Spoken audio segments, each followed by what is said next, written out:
y'all the Marco. Yeah, what's going on? What's going on, folks? We here for an impromptu You sports really think talk. I What's need going on with you, you? Max? What's up today, bro? I'm feeling so cool. Hey, you really think I needed you? Okay, let me stop. Man, it's a rap. It's a rap song. It's like a West Coast vibe.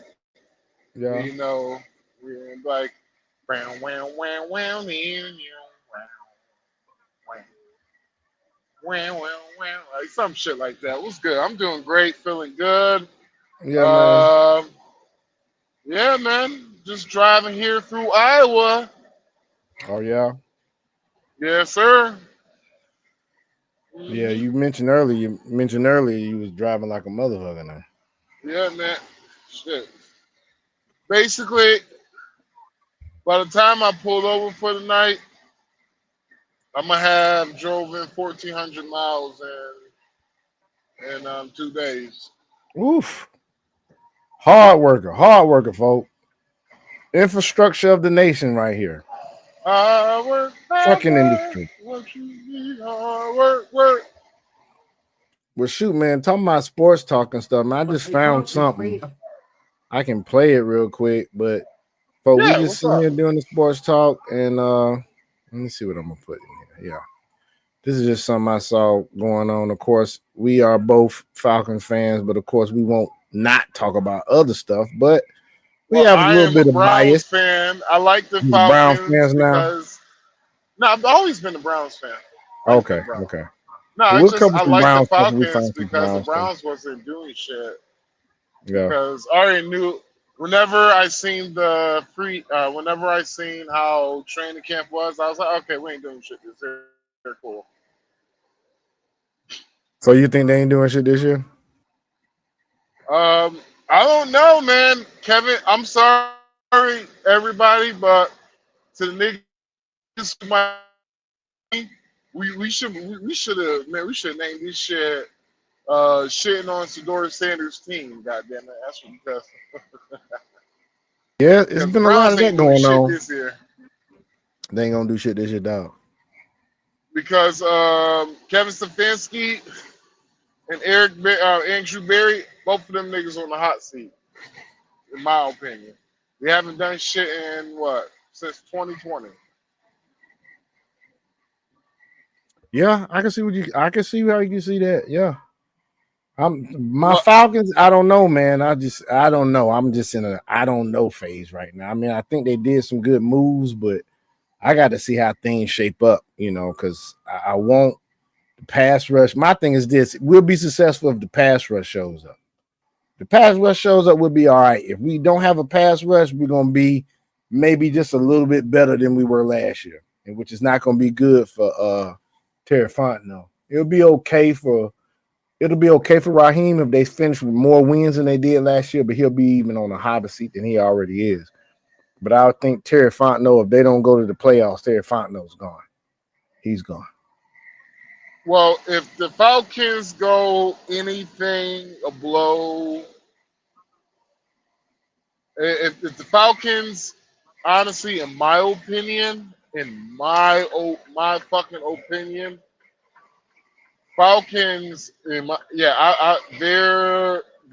for me, they're most likely going to win the NFC South.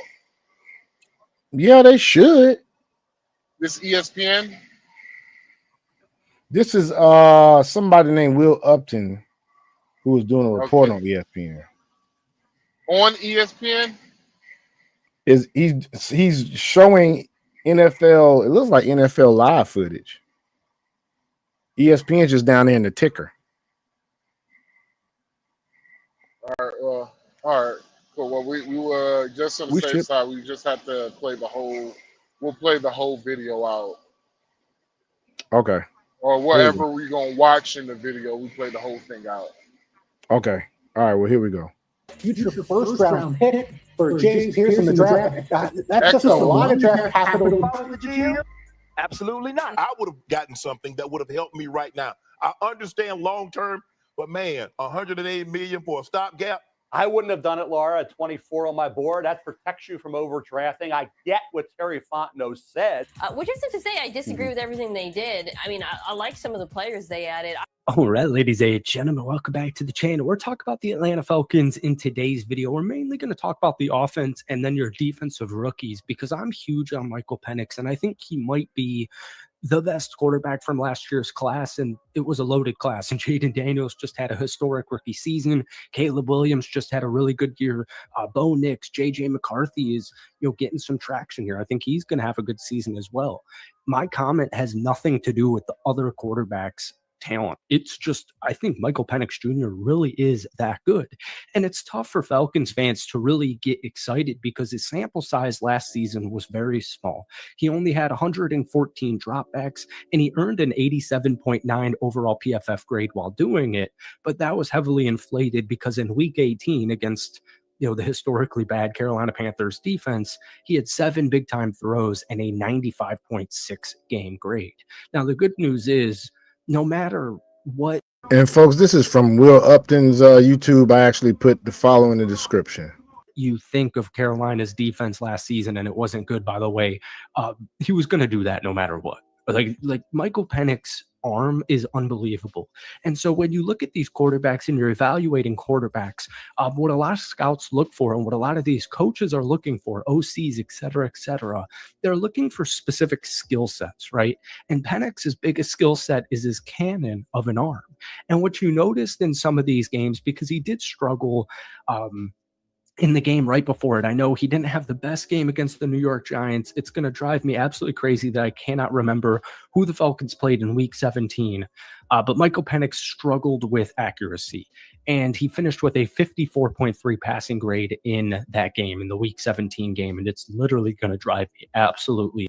I'm sitting here looking at these highlights and I'm thinking, being a Falcons fan, looking back on the last season, if we can get Kyle Pitts to freaking produce like he's able to, it would really take us over the edge. And I mean, I think that if they've done the stuff they're supposed to do with these drafts and because the thing is, we got rid of Grady Jarrett, but we didn't pick up any like stopgap or run stopping defensive tackles. We got Brandon Dorless, who's really a defensive end, and we got Ruka Rororo. Ruka Rororo was supposed to be, Grady Jarrett's replacement, but he hasn't had the time, I don't think, to develop. So hopefully they did the right things getting all these edge. They got, they brought Floyd in, and then they drafted Kevon, and then they also got Pierce Jr. I think they did some good things on defense, and hopefully, like I said, we get Kyle Pitts going, we'll be great. I see what you were saying with them. They should win the division, but they said that last year that they were supposed to win the division. You see how that daggum resulted. That's funny. I think my background is picking. I think you're picking up my background a little bit in your audio. That's funny. Oh yeah. Yeah, I thought it was funny because no, I was just saying. But hell, look on the bright. At least see. The Falcons, they're about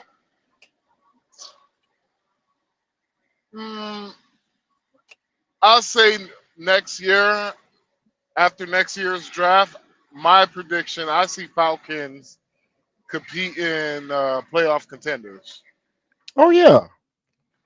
Especially if they have a good year this year. If they have a good year this year and they can keep everything needs to be solidified, because as a Falcons fan, I can say this. Over the past decade, we haven't had anything solidified. Like, you got to think, we've gone through 2 general managers. We've gone through, there was Smith. You had Mike Smith. You had Arthur Smith. You had fucking, who else was his damn head coach? You had, what's his face? What's the dude? He's the damn coach for the Commanders right now. Dan Quinn. We have Dan Quinn. Okay. Yeah.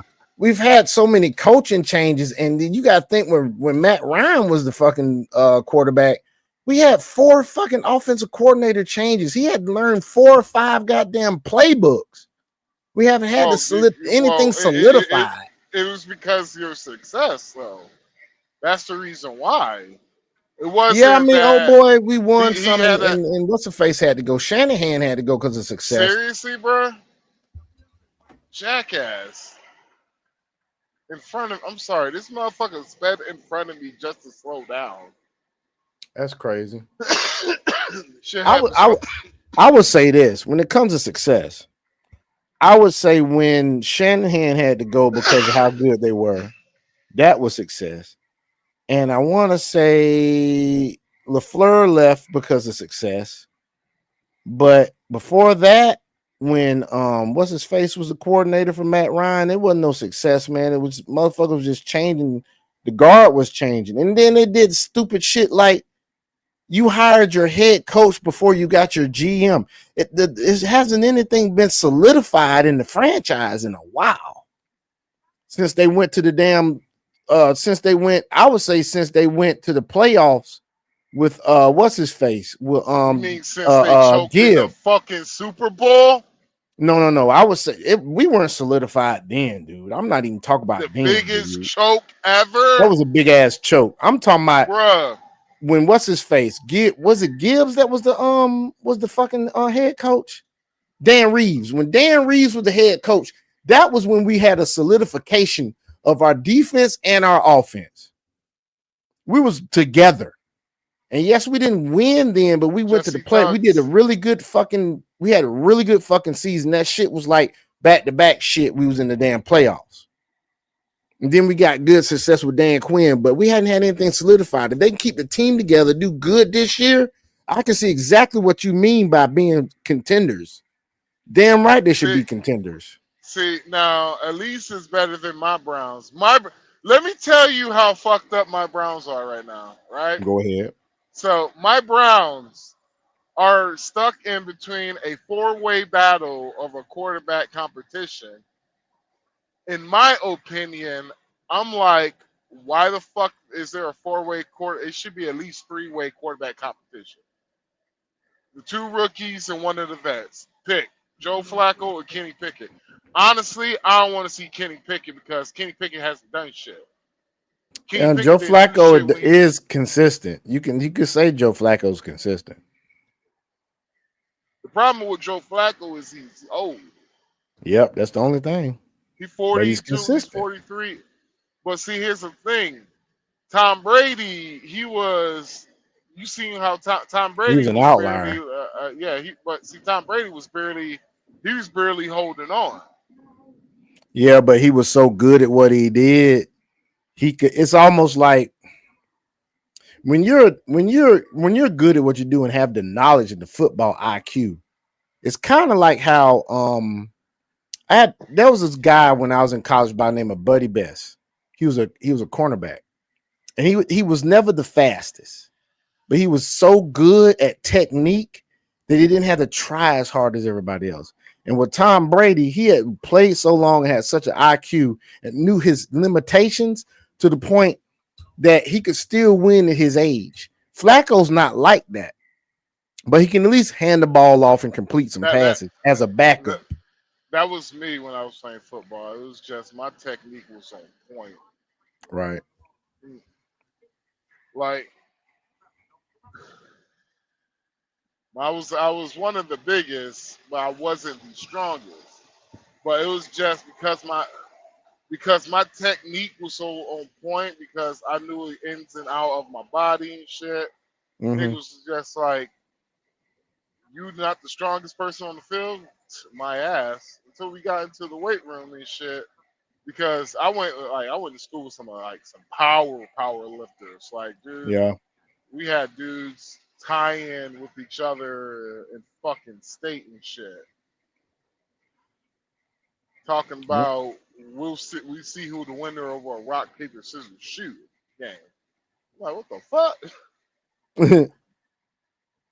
Well, see, with me, mine was totally the opposite, man, because I lacked the size. I had to be technique down. If I was not technique down, bro, I was getting beat every time because of my size, playing as an undersized defensive end in high school. And then when I got into college, I was an undersized tight end. And then when I got back on defense as a linebacker, I was undersized then too. I was only at 215 as a weak side linebacker, bro. Man, you're talking right. So my Browns, four-way title, right? Four-way title. They're saying, well, the quarterback that Kevin Stefanski want is not in this quarterback. It's not. We're gonna get him next year in the draft. So but you got Shedeur Sanders now. Yeah, and Dylan Gabriel, right? And so, in my opinion, everybody knows Shedeur Sanders is the better quarterback.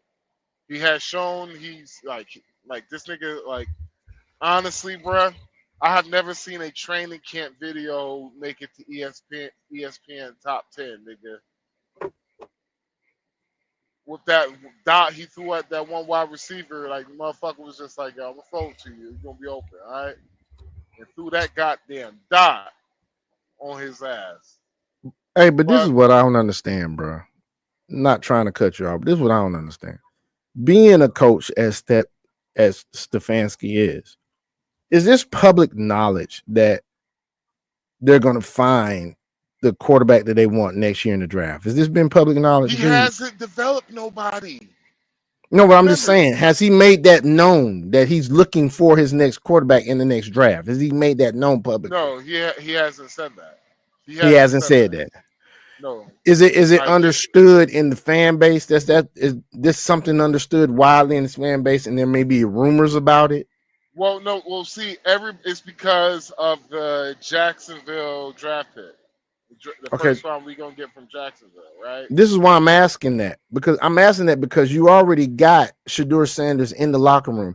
How's that gonna make him feel?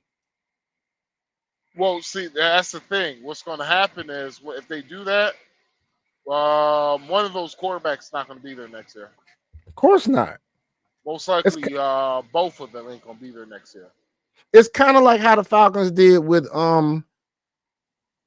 Kirk Cousins and Michael Penix. They didn't let Kirk Cousins know that they was going to go for somebody in the draft. That's a different scenario, though. Yeah, it's a different scenario, but how do you think that made Kirk fucking play? How did that affect him mentally? Well, see, you're the $180 million man. You shouldn't be complaining, yeah. You're the $180 million man.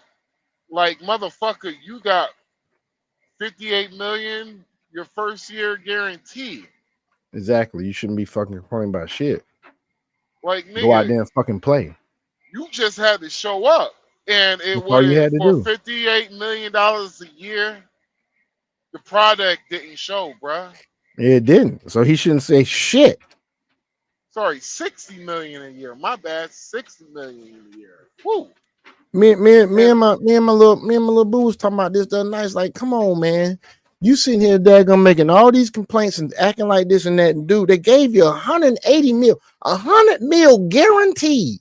All you gotta do is show up and do your fucking job. And if you ask, what was the product? What product did $60 million a year get you? You got me bullshit. You had to put in your first round quarterback because you were stinking that bad. Yeah, it got me one game over 500 for the year. That's what it got me. Now, the Falcons. Now, whoever drafted Michael Penix is looking like a fucking genius. Mm-hmm. He's looking like a fucking genius. Mm-hmm. It was terrifying. Terrifying. It saved Raheem Morris' ass on some real shit. Mm-hmm. Like it'll really look like a genius when they get out there this year. Because here's my little theory.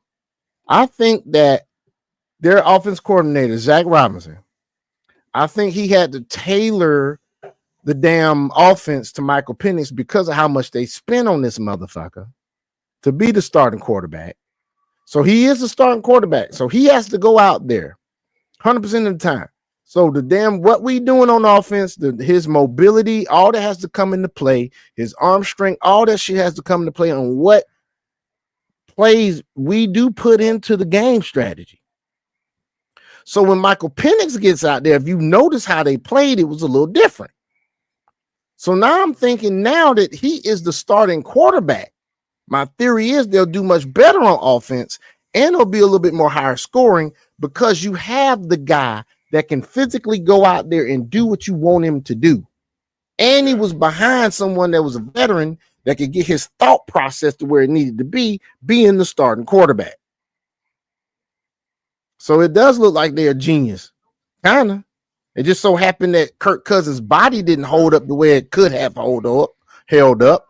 He fucking injured himself in the damn Saints game, and he's playing with a fucking busted shoulder and an arm. The rest of the year had to be taken out. Shit, at least, hey, look at, so my Browns, right? They're talking about going next year and getting another quarterback. Here's my problem with this shit. Your offensive line, you got 4 offensive line that you're gonna potentially might have to replace. Wow. Within the next 2 years. One is definitely gone. He said this is our guard, what is it? Batono. I don't know if I'm saying his name right. He's retiring.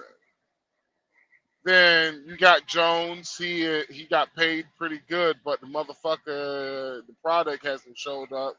He's getting injured. And so you have to replace 3 of those guards. You can't do shit because Joe Batonio. That's what you're talking about? Joe Batonio. Yeah, Joe Batonio. They got Wyatt Teller as well. Yeah, and so you got to replace 3 of these motherfuckers soon. And my thing is, you can't go out to free agency unless you get rid of somebody and somebody who's going to be big. You have so you got to replace offensive line. Your defense is stacked, but your offensive line is trash and your wide receiver core is trash.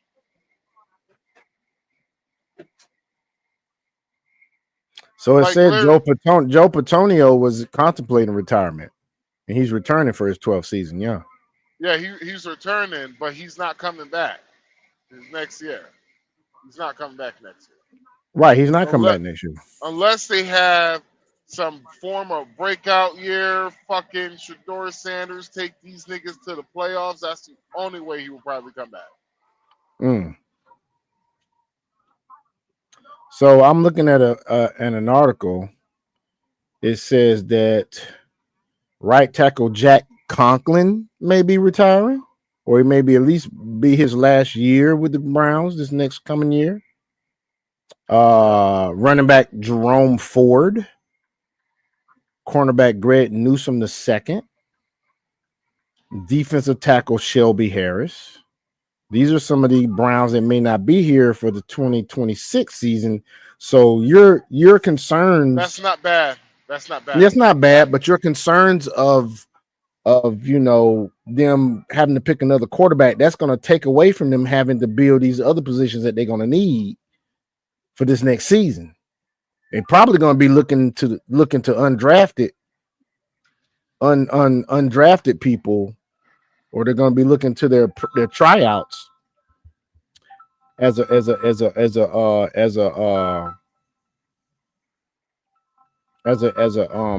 place that they can look for these other players that they're going to need. But I mean, what you saying? No, what I'm saying is it's going to take them having to pick another quarterback, because you said they're going to have to pick another quarterback, right? That's what they're going to do. Speculation. That's the people who are honestly the Shedeur fans haters, the Shedeur hater fan club. Right. That's what basically, like, this is one Mary Kay. She has literally, the guy, he literally pulled her plug. He was like, is there one thing that Shedeur Sanders does good? And she was like, it was all humla, and that answer caught her off guard. And I'm like, oh, so you just hate Shedeur Sanders. You're just not a fan. You just don't like it. That's what it seems to me, because I don't see how he gets all this hate. Like, what is he getting all this hate for? Because what, his dad? I'm like, please watch watch if Archie Manning comes out next year early. Watch the Mannings do the same shit that they did before, and no one's gonna bat a fucking eye. Oh, yeah, I feel what you're saying. I was just saying if they did do that, it would take away from what they can do as far as building a team to where it can be a contender. It's like if you got to waste another damn draft on the fucking quarterback as your first fucking pick, you got these other holes you got to fill. Didn't they lose that? Didn't they lose that? No, that's not the Browns. I thought they lost their defensive end, their edge rusher, to trades. Well, one of our running backs did get arrested, or one of our unsigned drafted running backs that hasn't signed yet got arrested for domestic violence. God, dog. It's the stupidest shit ever, bro. I'm like, nigga, that's something you just pay that hoe. You just like, man, listen here, bro. I'll give you $50,000 right now. I just never want to ever see you again in my life. All right. Exactly. Like, but this chick, so she spent 2 days with this motherfucker, right? Then, right. In these 2 days, now she a domestic violence incident happened. She spent the next 5 days celebrating her birthday. Mm-hmm. Then I guess whenever she had to leave, she filed a police report. Oh, damn. For real, man? Look it up. I mean, shit, I believe I just said, damn, I didn't know that shit was going on like that. But sounds suspect to me. That does sound suspect. 5 days, nigga. 5 fucking days having fun. I wonder if he smashed during those 5 days. Maybe, man. If he smashed during those 5 days, this shit is bullshit. It's fucking bullshit. Throw it out. What type of weird shit we trying to live in society, bro? You have a well, I think it's correcting now, man. You know, the woke shit is about to go away. We'll see. Some things are getting better. Some stuff is returning. I mean, it's slowly. It takes a while to correct something that, you know, took a while to build up. You know, the culture is changing. Stuff is getting back right. It's just taking some time. We'll see, Donkey. We'll see. Let's continue on with the video. Be insane because I just researched this all morning. But my point is, when Michael Penix cleans up the small stuff, and I'm talking like short yardage, you know, we're talking like screens, slants, that kind of stuff, it's going to be game over. And what they're working on, what Robinson, your OC, is working on with Penix right now, and having a full OTA, having a full summer being QB1, they're working on anticipation. You know, if Michael Penix can get the yards after catch and throw with anticipation to wide open receivers in short yardage situations, the sky truly is the limit because he's got the cannon to keep defenses on it. That's what I'm looking forward to seeing, because I saw Michael Penix in a couple of, you know, plays and stuff when he played for Washington. Dude's got the anticipation. He's got the football IQ. He's got everything you need in the motherfucking quarterback. The only concern was his injuries, but he played his last 2 years of college without no fucking injuries. It was that shit beforehand that they were concerned about. But man, and then another thing, hopefully he'll get into this on this video. Another thing is the defense. Like we picked up a very good fucking safety in Xavier Watts. If he develops, oh my God. And then old boy coming off the damn bench, Bowman Jr., he's a fucking hawk. He's a fucking ball hawk. If they develop Watts and he does what he's supposed to, man, him and Bates back there in the daggum secondary, oh, it's gonna be hard for you to throw against the damn Falcons. It's gonna be very hard. And if you do complete anything, you got to worry about that nigga coming off the edge, hitting your ass. All they have to do is just hold their shit long enough. If we can get the pressure on quarterback, it's gonna be so hard to beat these motherfuckers. It really is hard as fuck. Like, he has literally a freaking cannon. And one of the good news for Michael Penix and the Atlanta Falcons offense is last year, once again, an amazing offensive line. And I know you did lose Drew Dahlman to the Chicago Bears in free agency, but look at that throw. Look at this shit, man. Lose Drew Dahlman to the Chicago Bears in free agency. Yeah. Look at that catch. But the other 4 starters are returning, and they all graded above a 70 in PFF in 2024. You have a phenomenal right guard in Chris Lindstrom. He was the best guard in football statistically last season. So you got a great left tackle. I don't have, or actually it would be a right tackle for Penix. Totally even forgot about that. Wow. Did not even think about that. Your right tackle's Caleb McGarry. But anyways, I don't have. And you know, they picked up a new defensive line coach. This cat worked with like the Colts and shit like that. He had these motherfuckers all finished in top 5 and like pressuring and shit.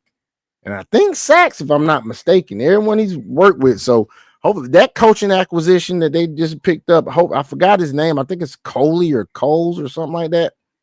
He's a good coach. I have concerns about the offensive line. I know they did lose Drew Dahlman, but we'll deal with that once the season gets closer to the time. The biggest weakness for Atlanta last year was the defense, and it was the pass rush. And when Atlanta had their draft, I was honestly blown away. I don't even think I did an Atlanta Falcons draft video for whatever reason. I do apologize. James Pierce, Jalen Walker with your first pick, a couple of safeties doubling down. I mean, it is clear that you feel comfortable with your offense. You feel comfortable with your offensive line. You feel good with Darnell Mooney, Drake London, rightfully so, Ray McLeod. You got a great running back room in Bijan Robinson and Tyler Algier. And I don't know how Falcons fans feel, but like every other NFL fan, I'm excited about Kyle Pitts. I really am. And I think Michael Penix. I'm telling you, Kyle Pitts this is last year on his fucking contract. Like, it would behoove him, regardless of where you want to play, to perform. Because if you don't perform, you are basically committing career suicide. Well, there was a trade rumor. Yeah, it's a trade rumor going on, and it could happen after camp. Well, trade rumor for David Njoku for Kyle Pitts. Yeah. That is a trade rumor. Yeah, it would be a swap. It would be a swap for basically a swap, player swap. Mm-hmm. And I'm gonna tell you like this: if it does happen, my prediction will be after damn preseason, right? The deadline. Because here's the thing: if Kyle Pitts does not perform in preseason like he should, it depends. It also depends on how Raheem Morris is going to run it, because Raheem Morris may not have him out there for a whole bunch of series. If you don't have him out there for a whole bunch of series, like the first string, he's already made the decision. We're either going to keep him or trade him. I think they're going to keep him if they don't have him out there as much, depending on how he performs in camp. Now, they put him out there a lot. They're evaluating him. And if he doesn't perform the way he should, that's when I think that trade will happen. That's just my opinion on that. What you think? I don't know. It will be dope because, you know, y'all get a little bit, y'all get a better player, but he's a little bit older, and we would get a younger player who needs developing. He still needs developing. It's basically because we got a spectacular still for a tight end out of the MAC, and who broke the tight end receiving yards record and shit. Mm-hmm. And yeah, so this nigga, I think he got like 1,800 yards. You talking about Njoku? No, Fannin. Oh, okay. Yeah, rookie tight end. Well, like I said, with Kyle Pitts, like I've seen him when he plays, you see him breaking off fucking routes, man, too fucking early. You see his ass not giving the effort he should on every play. Like on the plays that he gets the reception and he does his thing, You can't take that shit away from him. But it's like you don't see that every play. He takes plays off. And I think that I don't know how you fix that. All I would say is maybe if you rely on him a little bit more, he'll start like expecting the ball more. And so he'll also start giving his all when it comes to his receiving routes. You know what I'm saying? Yeah. It's not happening. You know, he's not showing it. And it's probably because when he was in college, he used to be relied on more. And maybe they just need to do that. Maybe you just need to lean on him a little more and bring that shit up out of him. And you weren't designing plays for that when Kyle Cousins was playing. And maybe that's because of Cousins. Maybe that was because of Cousins' limitations. You never know. Yeah. It's gonna show. Maybe even in preseason, whether or not Michael Penix is gonna be able to rely on Kyle Pitts and his getting open and shit. Running the routes like he should. If it does, it's gonna show. And if he does not perform well in preseason, I'm trying to tell you, they don't. If Kyle Pitts is out there a lot and doesn't perform well, and even just in the little plays he's out there, he's gonna get fucking traded, bro. This is his last year of his contract. You got to decide as a damn general manager, are you gonna sign him to another big contract? Because you're gonna have to. If you're not the first one to sign this cat, you're not setting the market. If another tight end gets signed this year to or the last one that got signed, you got to go by that damn contract. You got to go by how much they're giving that motherfucker. Well, I say Kyle Pitts should. He got to play his ass off. He gonna have to play his ass off regardless. If he wants to, for the longevity of his career, he's gonna have to go to another team. If he does not have if he doesn't show, like, honestly, if he doesn't show like progression during training camp, the Falcons will trade his ass away. Of course. Mm-hmm. They're gonna trade his ass away. So really it would behoove him to perform. It would behoove him to perform. You can only have positive results from playing your ass off at this point. It does not benefit you at all to just have a regular year. What's crazy is because of his year, his first year with Matt Ryan and performing the way he did, it allowed him to take some years off and act the damn fool and not perform because he's on a 5-year fucking contract. He actually, I'm not gonna say it was smart of him, but think about his body. He ain't been injured. It's actually afforded him to play longer because of him not being the way he was his year with Matt Ryan. So now he has to perform. If he performs now at a high level, boom, you get the next contract. Either you're going to still perform or you're going to at least keep it like status quo. But now you got that second contract. You set. Good money management, put some to the side, do this with this, put some trust on, do some IUL, boom, you set. I cannot wait for training camps to start. I know, right? We're going to start. We're going to know what's going to happen. We're going to know what happens. Well, I ain't going to lie, bro. The whole Cleveland Browns shit is like, honestly, it's must-watch TV right now. Like, everybody all eyes is on the Cleveland Browns this training camp. Hey, you said that I had to play this whole video. No. Okay, good. Because how about let's go to some Cleveland Brown shit then? How about let's do that? Yeah. Let's see what they get. Let's see what they got what they over here talking about in Cleveland Browns land. What's going on with this?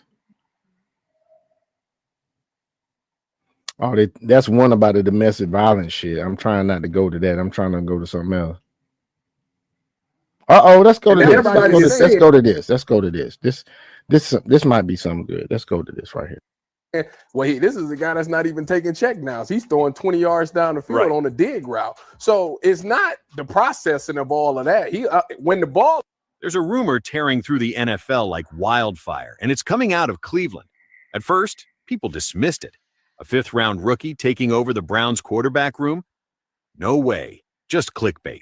Just noise. But the whispers haven't gone away. In fact, they're growing louder by the hour. Something strange is happening at Browns camp, and everyone who's close to the situation agrees. Hey, real quick, what if Shedeur Sanders, he doesn't really have to outdo the GOAT at the end of his career, but if you think about it, if Shedeur Sanders is successful in his career, which I believe he will be, they're going to be talking about him in the same context or the same realm as you know, the GOAT, No. Tom Brady, because he's a fifth round pick.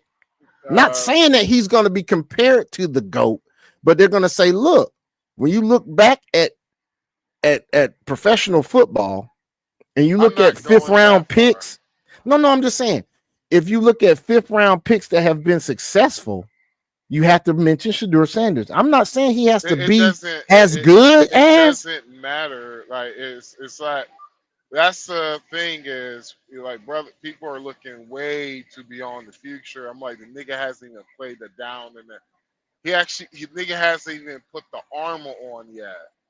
Like training in 2 weeks, he's gonna put the armor on his first time, and it's like like even though, in my opinion, I say it was collusion because in many people's books, he was ranked #1 quarterback, and he dropped all the way down from it's like you ask most people if they would have gotten Shedeur Sanders late first round, the Cleveland Browns would have got Shedeur Sanders late first round, would you be happy?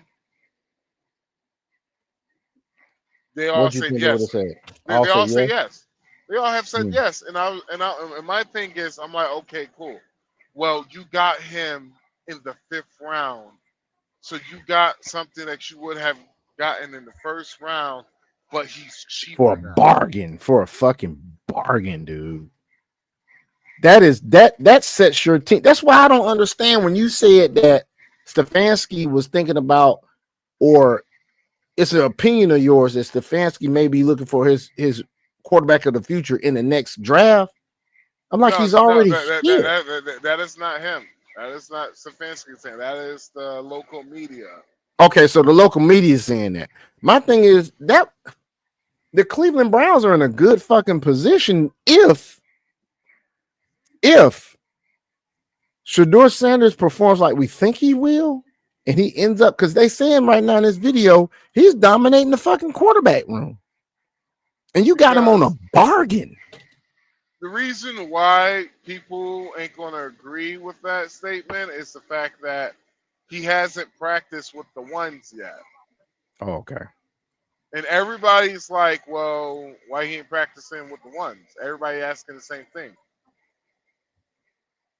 Well, it just so happens this video is entitled Brown, and you can't see it because it's covered by the banner down there. It says Browns panic after Shedeur Sanders dominates first team reps.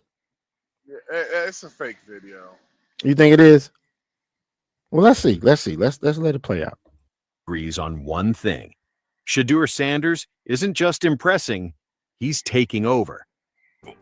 I don't know if it has an impact on much, but Shedeur's been great. I mean, he's a lot of fun to be around in those meeting rooms, and I think so far there's been, at least once in the meeting room that he's made me crack a smile, and that's what it's all about. He's a young guy trying to learn some football and come out here and practice well and do those things, and like I said, he's been a lot of fun. This wasn't supposed to happen. Sanders came in with modest expectations. 5th-round picks don't get starting jobs in year 1. Not with veterans like Kenny Pickett, Joe Flacco, and Dylan Gabriel already in the room. But according to multiple sources, that plan is already unraveling. Coaches are scrambling. Teammates are buzzing. And the front office? They might be trying to figure out how to put the toothpaste back in the tube. Because Shedeur Sanders has suddenly become a very real threat to take this team's QB1 Great spot. attitude. He's a hardworking guy. He has a good head on his shoulders. And, he's always positive, always optimistic, always keeps a smile on his face. And, you like going to work with people who have that kind of attitude. No, that's the thing. That's the thing for me. The stuff you talk, we've been talking about all the draft and pre-draft, but the superpowers that he has from the neck up, to me, that will help him get on the field faster than anything else will. It all started during one of the Browns' most intense minicamp drills, a full-speed move-the-ball session where execution matters and every throw is being watched. It's not a time for experiments. It's not a time for rookies. But without warning, Shedeur stepped in, ahead of Dylan Gabriel. No announcement, no buildup, just a quiet shift in rotation that turned heads instantly. He didn't hesitate. He didn't blink. He walked into the huddle like he'd done it 1,000 times. And then he lit it up. According to those watching, Shedeur wasn't playing it safe. He wasn't lobbing checkdowns to running backs. He was ripping 20-yard lasers over the middle, hitting dig routes with timing, leading the offense, not reacting, not surviving, but commanding. One insider said flat out, this wasn't a fluke.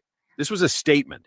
More than 71% for his career. He completed 74% of his passes last year, despite being sacked about 42 times. 90 plus times over the 2 years that he was at Colorado. The brother can play. What's really freaking people out inside the organization isn't just the throws.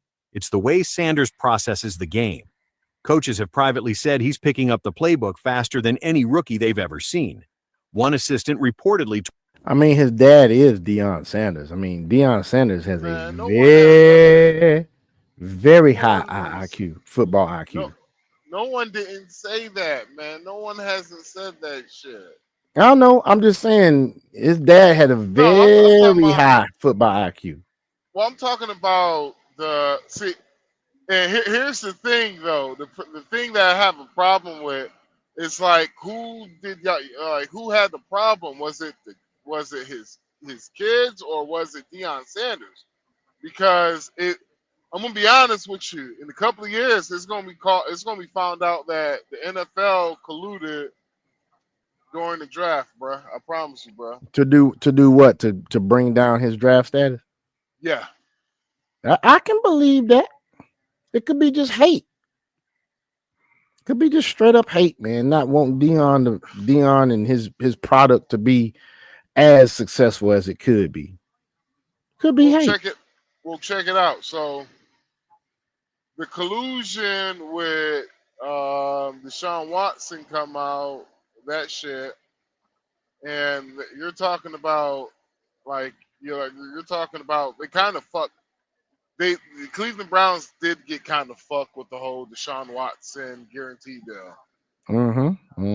Because they are still hurting from it. Yeah, it's the fact that it was the suspensions. They gave him a real harsh suspension, 2 years, and he couldn't practice with the teams. Will we ever see Deshaun Watson in a uniform actually taking a snap ever? No.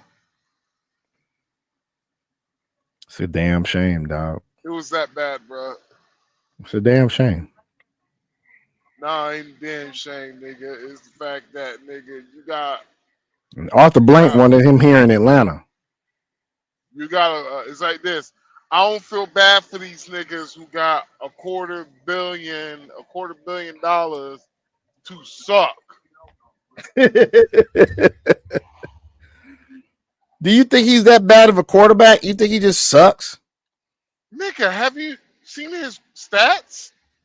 Yeah, I know. I'm just wanting your opinion, bro. Remember, this is a fucking live fucking. Nigga, look at YouTube. his stats. They're fucking terrible. I think the audience wants to know Max Power's opinion. You know what I'm saying? I'm right there with you. He's dog shit. I watched him get sacked by himself, nigga. I'll just like hearing you opine, bro. He fell down I'm like, what the fuck you doing? Run the bitch, nigga. Then he want to boo-hoo and cry when he got off the field. I'm like, bro, you was a fucking bum.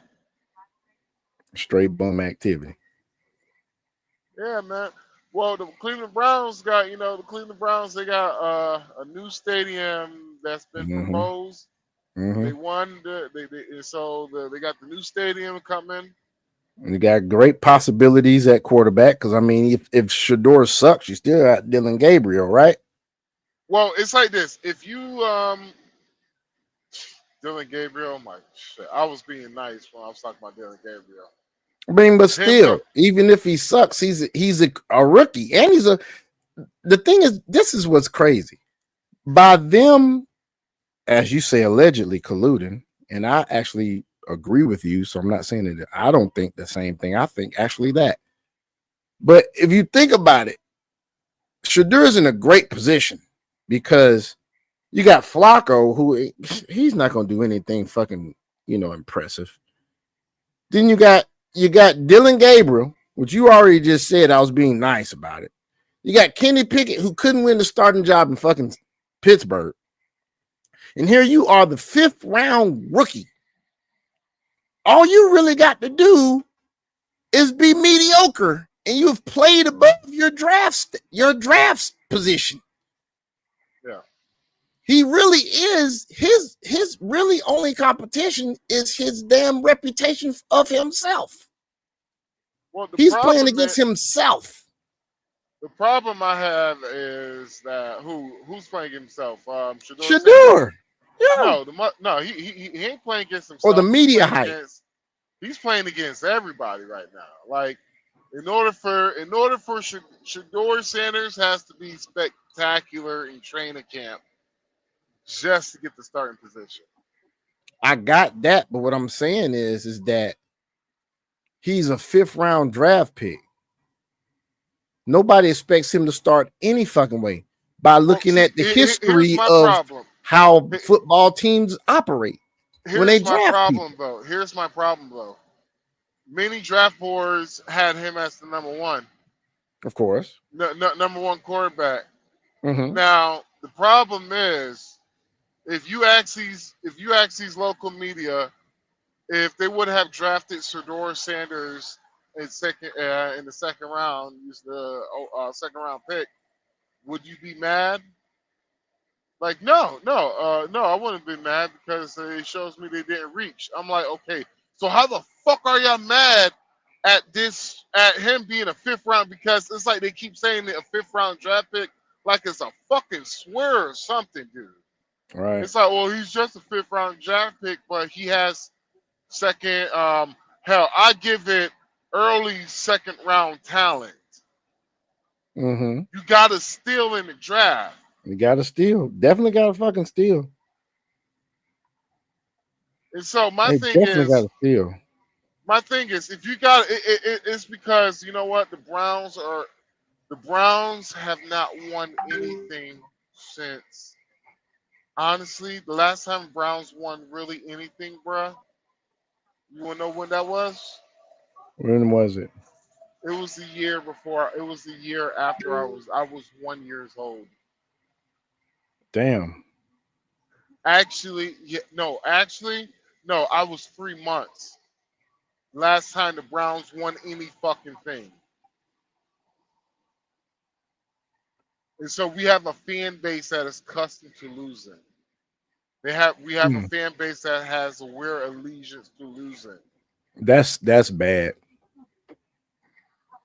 That's fucking bad. And so remember, the owner got Shador Sanders. That was the owner's pick, Shador Sanders. He went above everybody's head, including Andrew Berry. So that's one thing above his head is that your coach, your GM didn't pick you. It was the owner. Now, here's the thing. If Shador Sanders comes out, looks good, but the team sucks, Yeah, Andrew Berry and Kevin Stefanski are out the fucking door. They're getting the fucking boot. Getting the goddamn boot. Out of here, motherfucker. You there? Yeah, I'm still here, man. All right, I ain't silent and shit. But yeah, man. Oh yeah, man. Well, that's kind of all I have, man. All I got. Okay, let's see what else they're saying on this video. Told a colleague. He sees it on the board, walks through it once, and then hits it in live reps like he's been running the play for 5 years. That kind of mental quickness? That's not normal, especially for... So, do you think LeBron James is going back to the Cleveland Cavaliers? So you just want to go ahead and just switch up all the way, don't you? yeah, man. It's because I can't stand the AI reading this shit, and it's just. I feel you. It's really like fucking boring. Do I think he's going back? I don't know, man. I literally just don't give a fuck about LeBron James. I'm sorry. Just ever since this motherfucker went on damn live, whatever, it was a podcast or something right after he won the fucking first championship with Cleveland Cavs, and talking about he self-proclaimed himself the damn GOAT. Ever since then, he has been shit in my eyes, man.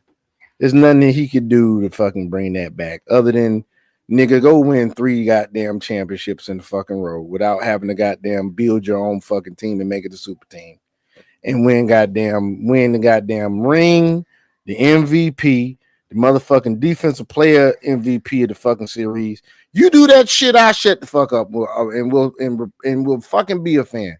But until then, man, kiss my ass. I don't care where you go, none of that shit. And you got your damn son looking terrible in the fucking league.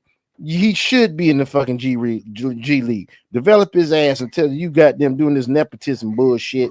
Had him at the damn Lakers and made your son look a damn fool against all this media buzz that's been going on for him. All this bullshit. Man, please. I don't give a fuck about damn LeBron James, man. He go wherever he fucking go, he's gonna be a fucking pariah on the goddamn sports market of that town that he goes. So he's fucking ruined the fucking reputation of the Lakers with that bullshit, man. It's my opinion. LeBron James. My fucking opinion. He's ruined. I've never been a Lakers fan, but I've been a respecter of the Lakers and their fucking, their legacy in the league. And to me, he has put a black eye on that whole organization, dude.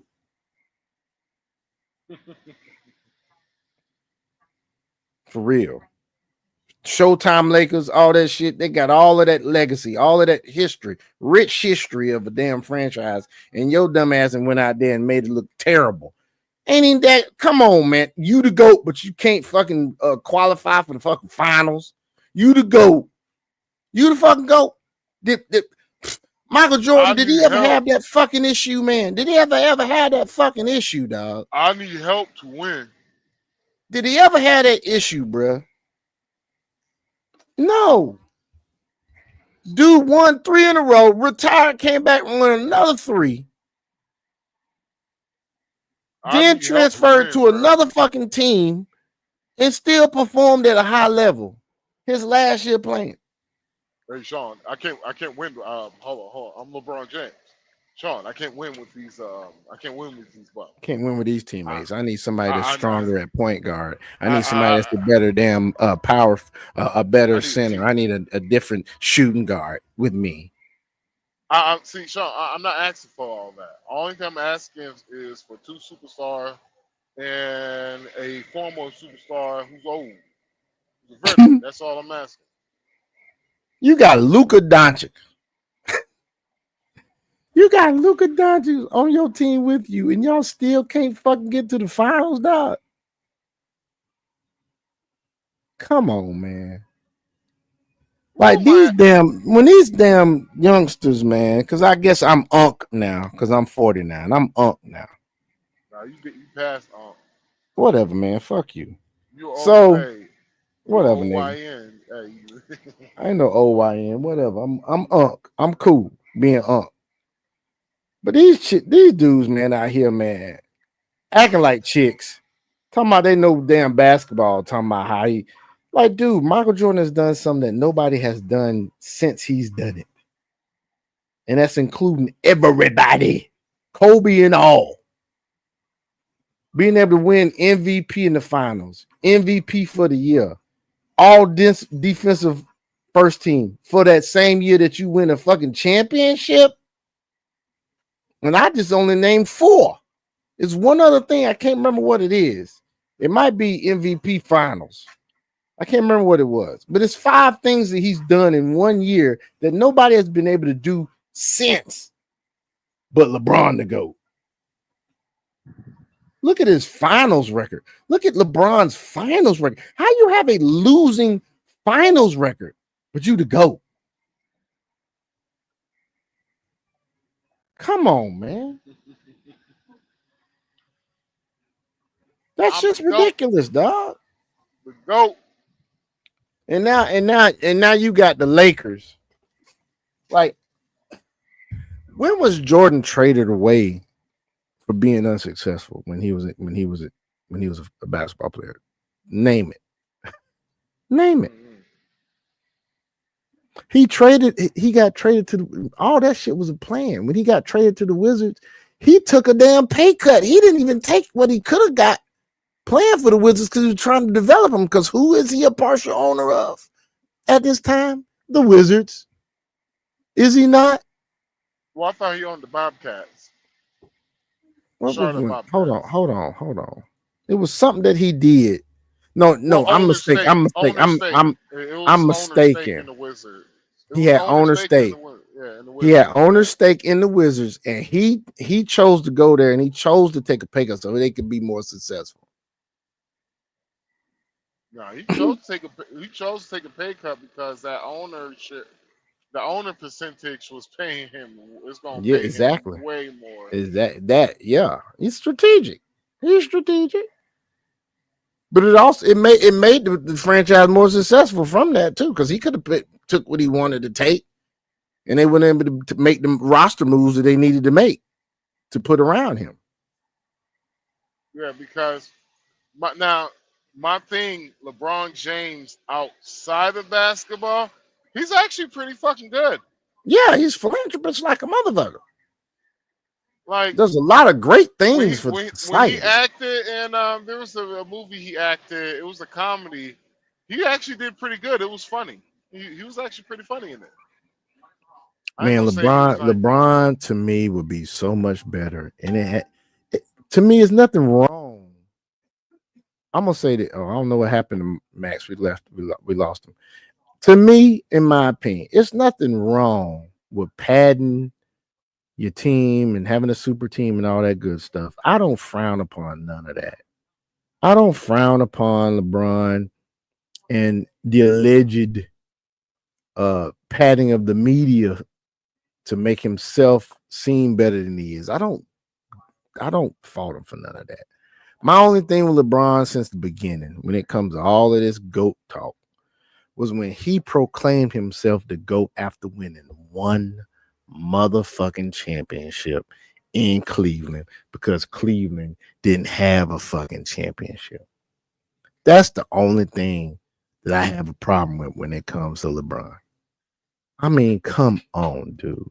Really? One fucking championship. That's on me, baby. That's on me. I pressed the wrong button. It's all good. I was just back here talking about how I don't blame LeBron and look down on the fact of him getting here. Do you hear me though? I hear you. Dude. Max, can you hear me? I see you trying to talk, but I can't hear you. And you're not muted. It may be your Wi-Fi signal or your data signal. But anyway, Sean, can you hear me? I can hear you now, yes. Sean. I can hear you, yes. I can hear you. Yes, I can hear you. There's nothing wrong with my audio. It's your audio. I can hear you. Hello? I can hear you.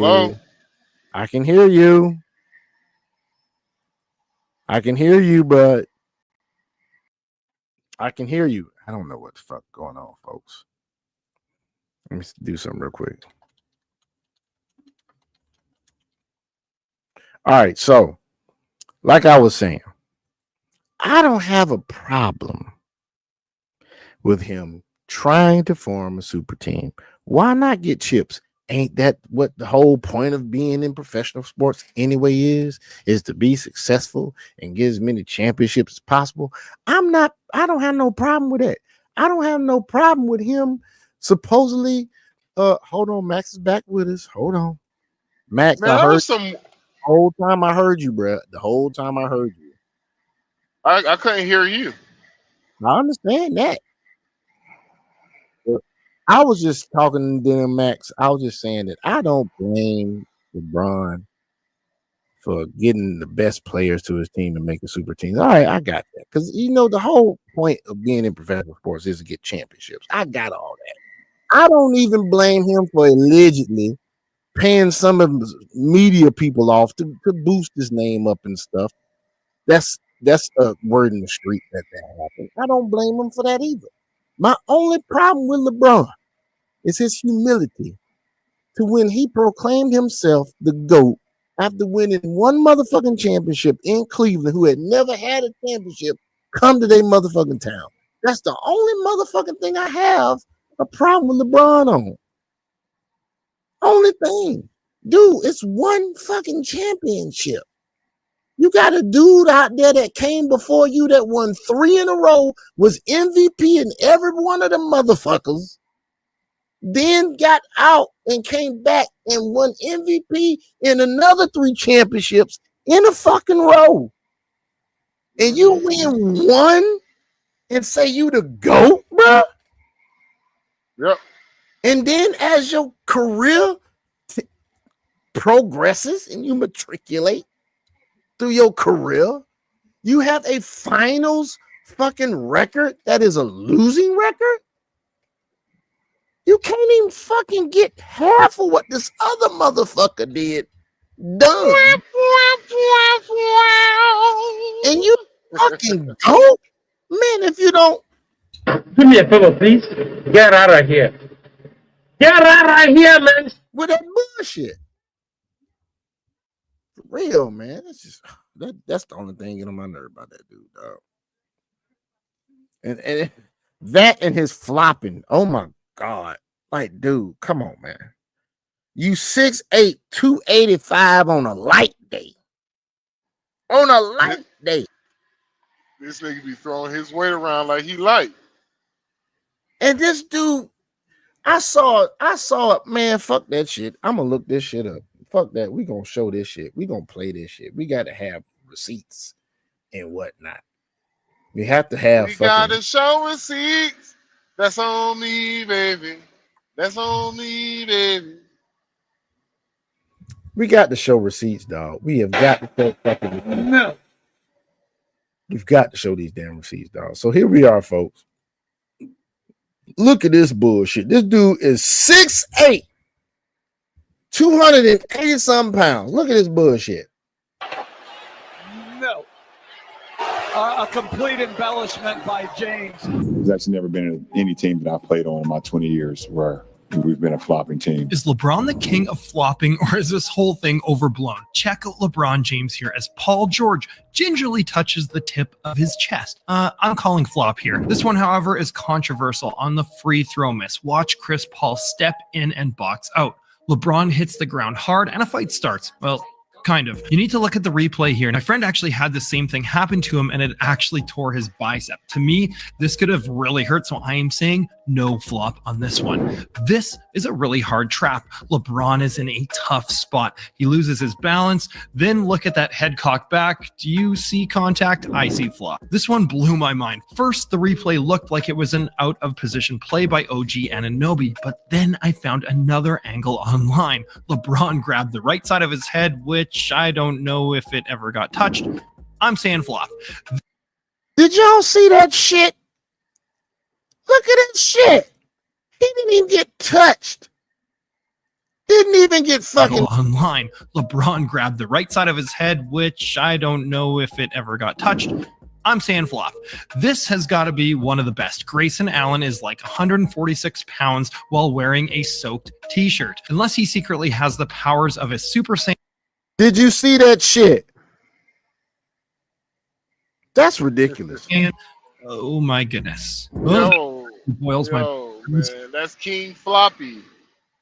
King Floppy. This shit's crazy, dog. Actually at this game live, and I almost threw my Floppy and James. So mad. It was Tristan Thompson that hit LeBron James. Referee. Look. His own I'm actually never going to teammate. get over that one. Now, LeBron was seriously criticized for this one. Here we get Tyson Chandler with a flagrant foul. To me, this is a dirty play by Chandler. Even in hockey, this is a huge penalty. Chandler is moving into LeBron and makes contact to the back of the neck and head area. That's super dirty in my opinion. This is good, but I'll let Jeff Van Gundy, the GOAT, let you know. From the line. It's a flop. Now, vintage Derrick Rose with the so-called foul here. But if you really want to see vintage, T-Mac dropping 13 points in 30 seconds is even gooder. Did you see that? Dude didn't even touch him. Didn't even touch him. Ah. That motherfucker, man. But anyway, man. You got anything else you want to talk about, bruh? We can come on later on tonight and do the regular live, bruh. Yeah, we're gonna do a regular live y'all night. Regular live night. Talk a little bit about sports, do a little bit of stream. Yes, All sir. right, shit. All right, peace out. Y'all the Monko. Appreciate y'all being here, man. I needed you.